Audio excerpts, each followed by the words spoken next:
Nous sommes en compagnie du professeur Xavier Roblin du CHU de Saint-Étienne et on vient d'assister à une controverse assez musclée sur l'utilité des dosages du médicament dans le sang.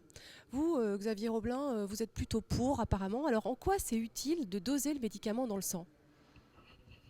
Alors, nous, on est pour parce que ça nous aide à personnaliser, en cas de perte de réponse, notre choix de traitement quand nos patients sont malades, plutôt que de travailler en aveugle tout le temps à optimiser, à changer nos drogues, alors qu'on ne sait pas ce qui se passe.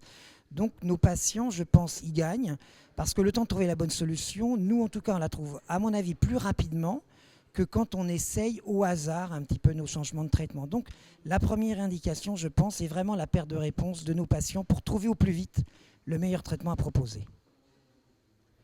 Alors, vous disiez que le problème finalement de ces dosages, c'est qu'ils ne sont pas accessibles partout et par tous. Expliquez-nous un petit peu. Voilà, alors actuellement ils ont un problème, et je dois l'avouer, c'est que, un, il faut du temps pour récupérer le résultat, c'est-à-dire qu'on est toujours un peu avec un coup de retard, mais mieux avoir un coup de retard que de travailler en aveugle.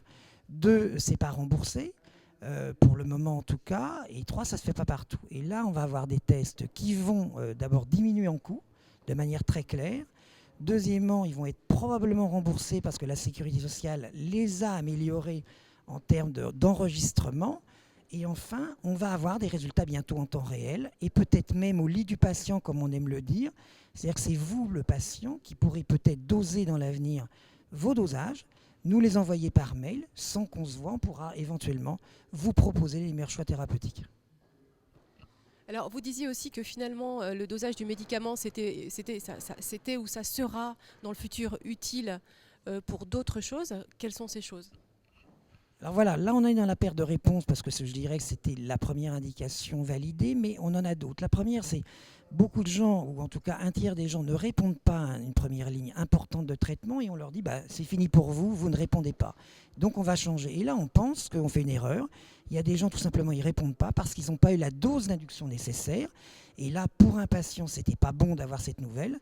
Là, on aura enfin des meilleurs résultats pour la personnaliser. Deuxième élément, ces médicaments sont lourds, on ne sait pas quand les arrêter. Eh bien, les dosages nous permettront peut-être de diminuer la dose, d'améliorer la qualité de vie, parce quand on est très élevé, on a plus mal à la tête, on est plus fatigué, et ça vaut vraiment le coup de le continuer. Et donc, on pourra avoir des perspectives d'arrêt de nos traitements qui sont quand même importants, je le pense, pour avoir peut-être des vacances thérapeutiques plus fortes. Écoutez, merci beaucoup, c'est une bonne perspective. Merci beaucoup.